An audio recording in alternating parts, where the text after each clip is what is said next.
Hi hello ನಮಸ್ತೆ ಸ್ನೇಹಿತರೆ, ಎಲ್ಲರಿಗೂ ಕೂಡ ಮತ್ತೊಮ್ಮೆ ನಿಮ್ಮ ಯೂಟ್ಯೂಬ್ ಚಾನಲ್ಗೆ ಪ್ರೀತಿಯ ಸ್ವಾಗತ. ಯಾರು ನಿಮ್ಮ ಚಾನಲ್ಗೆ ಸಬ್ಸ್ಕ್ರೈಬ್ ಮಾಡಿಲ್ಲ ದಯವಿಟ್ಟು ಸಬ್ಸ್ಕ್ರೈಬ್ ಮಾಡಿ. PDO HK and non HK ಎರಡು ಫಲಿತಾಂಶದ ಬಗ್ಗೆ ಆಗಿರ್ಬೋದು ಆ್ಯಂಡ್ ಒಂದಿಷ್ಟು ವಿಷಯಗಳ ಬಗ್ಗೆ ಮಾಹಿತಿ ಇದೆ. ವಿಶೇಷವಾಗಿ PDO HK ಪರೀಕ್ಷೆದು ಈಗ ಆಲ್ರೆಡಿ ಕೀ ಉತ್ತರಗಳು ಆ್ಯಂಡ್ ರಿವೈಸ್ಡ್ ಕೀ ಉತ್ತರಗಳು ಎಲ್ಲ ಪರಿಷ್ಕೃತ ಕೀ ಉತ್ತರ ಎಲ್ಲ ಆಯಿತು. ಆ್ಯಂಡ್ ನಾನ್ HKದು ಕೂಡ ಅಷ್ಟೇ ಕೀ ಉತ್ತರಗಳನ್ನು ಪ್ರಕಟ ಮಾಡೋದು ಸ್ವಲ್ಪ ಡಿಲೇ ಆಗಿತ್ತು. ಇತ್ತೀಚೆಗಷ್ಟೇ ಪರಿಷ್ಕೃತ ಕೀ ಉತ್ತರಗಳನ್ನು ಕೂಡ ಬಿಡುಗಡೆ ಮಾಡಲಾಗಿದೆ. ಈಗ KPSCಯಿಂದ ನೆಕ್ಸ್ಟು ಬಿಡುಗಡೆ ಮಾಡಬೇಕಾಗಿರೋದು PDO HK and non HK ಎರಡು ಫಲಿತಾಂಶಗಳನ್ನು. ಈ ಒಂದು ವಿಷಯದ ಬಗ್ಗೆ ನಿಮ್ಗೆ ಗೊತ್ತೇ ಇದೆ.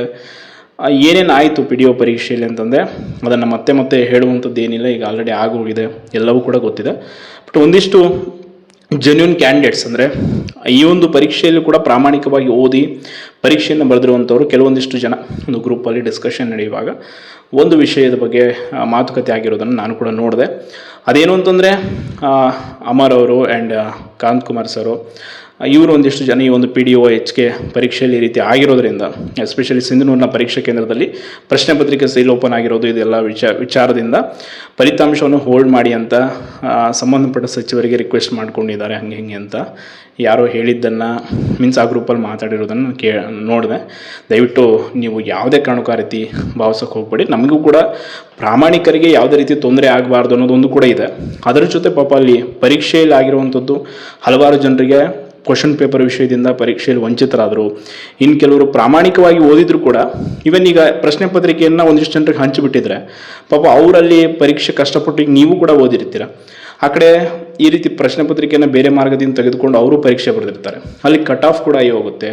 ಇಲ್ಲ ಅಂಥವರೇ ಆಯ್ಕೆ ಆದಾಗ ಇರೋ ಕಡಿಮೆ ಹುದ್ದೆಗಳಲ್ಲಿ ಪ್ರಾಮಾಣಿಕರಿಗೆ ಅವಕಾಶ ವಂಚಿತರಾಗ್ತಾರೆ. ಇನ್ನು ಪಾಪ ಹೋರಾಟ ಮಾಡಿದಂಥ ಹೋದವ್ರಿಗೆ 12 ಜನರ ಮೇಲೆ FIR ಹಾಕಿದ್ದಾರೆ, ಅವ್ರದ್ದು ಕೂಡ ಭವಿಷ್ಯ ಇದೆ. ಆ ವಿಷಯದಲ್ಲಿ ಒಂದಿಷ್ಟು ನಾವು ಧ್ವನಿಯನ್ನು ಎತ್ತಿದ್ದು ಹೌದು, ಹೋರಾಟ ಮಾಡಿದ್ದು ಹೌದು.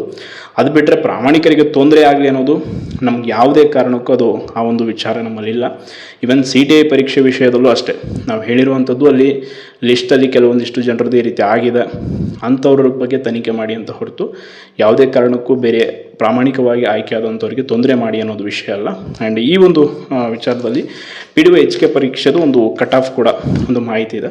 ಸೊ ಹಲವಾರು ಜನರ ಒಂದು ಸ್ಕೋರು, ಬೇರೆ ಎಲ್ಲ ವಿಷಯಗಳನ್ನು, ಕ್ವಶನ್ ಪೇಪರ್ ಡಿಫಿಕಲ್ಟಿ ಲೆವೆಲ್ ಆಗಿರ್ಬೋದು, ಒಟ್ಟು ಪರೀಕ್ಷೆಗೆ ಹಾಜರಾದವ್ರ ಸಂಖ್ಯೆ ಎಲ್ಲವನ್ನು ತೆಗೆದುಕೊಂಡು ಒಂದು ಕಟ್ ಆಫ್ ಎಕ್ಸ್ಪೆಕ್ಟೆಡ್ ಮಾಡಿದ್ದೀನಿ. ಬಟ್ ಇದು ಶೋರ್ ಇಷ್ಟೇ ಆಗುತ್ತೆ ಅಷ್ಟೇ ಆಗುತ್ತೆ ಅಂತೇನಿಲ್ಲ. ಬಟ್ ನನ್ನ ಒಂದು ಎಕ್ಸ್ಪೆಕ್ಟೆಡ್ ಕಟ್ ಆಫ್ ಇಷ್ಟಿದೆ ಒಂದು PDO HKದು. GM ಅಲ್ಲಿ ನೀವೇನಾದರೂ ಒಂದು ಹಂತದಲ್ಲಿ ಆಯ್ಕೆ ಆಗಬೇಕು ಅನ್ನೋರಾದರೆ 155 to 160 ಸ್ಕೋರ್ ಮಾಡ್ಕೊಂಡಿದ್ರೆ ಬೆಟರ್ ಅಂತ ಅನಿಸುತ್ತೆ. And 3A 3Bಲಿ 150 to 155, 2A category ಅವರಿಗೆ 145 to 150, ಹಾಗೆ 2B ಅವರಿಗೆ 140 to 145 ಇದ್ದರೆ ಓಕೆ. ಹಾಗೆ ಕೆಟಗರಿ 1 ಅವರಿಗೆ 140 to 145, 140 to 145 ಇದು ಕೂಡ ಸೇಮ್ ಅಷ್ಟೇ ಆಗ್ಬೋದು. ಆ್ಯಂಡ್ SC ಅವರಿಗೆ 138 to 140, ST ಅವರಿಗೆ 135 to 140ವರೆಗೂ ಅಷ್ಟೇ. ಒಂದು 2-3 ಮಾರ್ಕ್ಸ್ ಆ ಕಡೆ ಈ ಕಡೆ. ಇವನ್ ಈ ಒಂದು ಕಟ್ ಆಫ್ ಎಕ್ಸ್ಪೆಕ್ಟೆಡ್ ನಾನು ಇಷ್ಟೇ ಬರುತ್ತೆ ಅಂತ ಹೇಳೋಕ್ಕಿಲ್ಲ. ಒಂದು ಅಂದಾಜು ಪ್ರಕಾರ ನಾನೊಂದು ಪ್ರಿಡಿಕ್ಷನ್ ಮಾಡಿರುವಂಥದ್ದು GM ಅವರಿಗೆ ಒಂದು 155ವರೆಗೂ ಹೋಗ್ಬೋದು ಅಂತ. ಕಾರಣ ಪೇಪರ್ದು ಗೊಂದಲ ಅದು ಇದು ಎಲ್ಲ ವಿಷಯಗಳಾಗೋಗಿದೆ, ಅದು ಒಂದು ರೀಸನ್ ಇರ್ಬೋದು. ಹಾಗೆ ಪ್ರಶ್ನೆ ಪತ್ರಿಕೆ ಡಿಫಿಕಲ್ಟಿ ಲೆವೆಲ್ಲು, ಪರೀಕ್ಷೆಗೆ ಹಾಜರಾದಂಥವ್ರು ಹಲವಾರು ಜನ ಪರೀಕ್ಷೆಯಿಂದ ವಂಚಿತರಾಗಿರೋದಂಥದ್ದೇ ಇದೆ.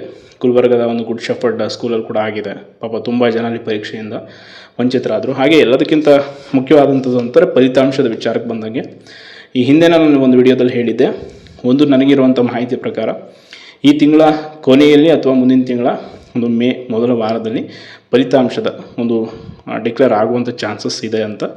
ಅದು ಈಗ ನೆಕ್ಸ್ಟ್ ನಿಮ್ಗೆ ಕೇಳಿದ್ರಿ ತುಂಬ ಜನ 1/3 ಲಿಸ್ಟನ್ನೇ ಬಿಡ್ತಾರೆ, ಆ್ಯಸ್ ಇಟ್ ಈಸ್ ಏನು CTI ಇತ್ತು ಅದೇ ರೀತಿ ಬಿಡ್ತಾರೆ.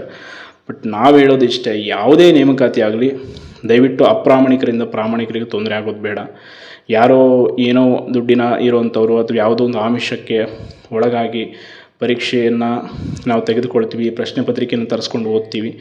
ದಯವಿಟ್ಟು ಅಂಥವರು ಕೂಡ ತಮ್ಮ ಮನಸ್ಸಾಕ್ಷಿಯನ್ನು ಮುಟ್ಕೊಂಡು ಕೇಳಿಕೊಳ್ಳುವಂಥ ಪ್ರಶ್ನೆ, ನಾವು ಮಾಡುವಂಥ ಕೆಲಸದಿಂದ ಎಷ್ಟು ಜನ ವರ್ಷಾಂತರ ಒಂದು ಸಮಯಗಳನ್ನು ಇದಕ್ಕಾಗಿ ವೆಚ್ಚ ಮಾಡಿರ್ತಾರೆ, ಅವರ ಬದುಕಿಗೆ ಎಷ್ಟು ಸಮಸ್ಯೆ ಆಗುತ್ತೆ ಅನ್ನೋದನ್ನು ಅವ್ರು ಕೇಳ್ಕೊಡ್ಬೇಕಾಗಿ. ಎಷ್ಟೋ ಬಡವರ ಒಂದು ಮನೆ ಮಕ್ಕಳು ನಿಜವಾಗ್ಲೂ ಇವತ್ತು ಒಂದು ಪೊಲೀಸ್ ಕಾನ್ಸ್ಟೇಬಲ್ ಹುದ್ದೆಗೆ ಸೀಮಿತ ಆಗಿಬಿಟ್ಟಿದ್ದಾರೆ ತುಂಬ ಜನ.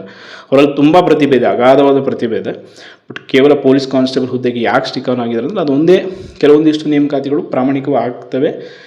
ಈಸಿಯಾಗಿ ಕೆಲಸ ಸಿಗುತ್ತೆ, ಒಂದು ಜೀವನ ನಡೆಸೋದಕ್ಕೆ ಅವಕಾಶ ಸಿಗುತ್ತೆ. ಇನ್ನು ದೊಡ್ಡ ದೊಡ್ಡ ಹುದ್ದೆಗಳಿಗೆ ಓದಬೇಕಂದ್ರೆ ಲಕ್ಷಾಂತರ ರೂಪಾಯಿ ಹಣ ಹೇಳ್ತೀನಲ್ಲ, ಈಗ ಆಲ್ರೆಡಿ ಇಂಟರ್ವ್ಯೂಗೆ ಹೋಗಿ ಬಂದಂಥವ್ರು ಎಷ್ಟೋ ಜನ ಇದ್ದಾರೆ ಪ್ರತಿಭಾವಂತರು. ಅವರಿಗೆ ಡೈರೆಕ್ಟಾಗಿ ಹಣದ ಒಂದು ಬೇಡಿಕೆ ಇಡ್ತಾರೆ. ಅಂಥವ್ರು ಎಲ್ಲಿಂದ ತರೋದು? ಕೇವಲ ಪರೀಕ್ಷೆಗೆ ಓದೋದಕ್ಕೆ ಕೋಚಿಂಗ್ ಫೀಸ್ ಕಟ್ಟೋದಕ್ಕೆ ಎಷ್ಟೋ ಜನ ಕಷ್ಟಪಡುವಂಥದ್ದನ್ನು ನೋಡಿದ್ದೀವಿ. ಸೊ ದಯವಿಟ್ಟು ಯಾರಿಗೂ ಕೂಡ ನಾವು ಕೆಟ್ಟದನ್ನು ಬಯಸೋದಿಲ್ಲ. ಆ ರೀತಿ ಯಾರಿಗೆ ಆಗಿದ್ರು ನೋವಾಗಿದ್ರು ನಮ್ಮಿಂದ ದಯವಿಟ್ಟು ಕ್ಷಮಿಸಿ. ಕಾರಣ ನಾವು ಮಾಡ್ತಕ್ಕಂಥ ವಿಡಿಯೋದಿಂದ ಕೂಡ ಅಷ್ಟೇ, ನಿಮಗೇನಾದರೂ ತಪ್ಪು ಮಾಹಿತಿ ಬಂದಿದ್ದರೆ ಅಥವಾ ಇನ್ನೇನಿದ್ರೆ ನೇರವಾಗಿ ಅದನ್ನು ಹೇಳಿ, ಯಾವುದೇ ಮುಚ್ಚುಮರೆ ಬೇಡ. ಬಿಕಾಸ್ ಅದರಿಂದ ಯಾರಿಗೂ ತೊಂದರೆ ಆಗಬಾರ್ದು ಅನ್ನೋದೇ ನಮ್ಮ ಉದ್ದೇಶ ಅಷ್ಟೇ. ಸದ್ಯಕ್ಕೆ ಇಷ್ಟು ಮಾಹಿತಿ ಇದೆ ಅಂತ ಹೇಳ್ತಾ ಧನ್ಯವಾದ.